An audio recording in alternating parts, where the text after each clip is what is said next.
भाई एक लड़का सुबह सुबह दौड़ने के लिए आता है और इतना धुंध पड़ा है ना कि वो धुंध में आकर भूल जाता है और क्या कहता है गाने के माध्यम से सुनिए। का कहा हो हमारा के रहिया बताई दो पानी भुलाई तनी घरे पहुँचाई दो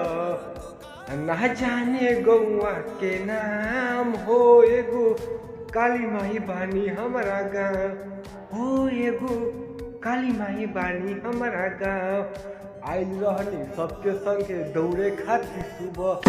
संग छूटल दादा हम तो हो गईनी अकेला भोरे भोरे भोरे भोरे काका हो हमारा के रहिया बताई दो पानी भुलाई तनी घरे पहुँचाई दो ना जाने गौआ के नाम हो एगो काली माई बानी हमारा गाँव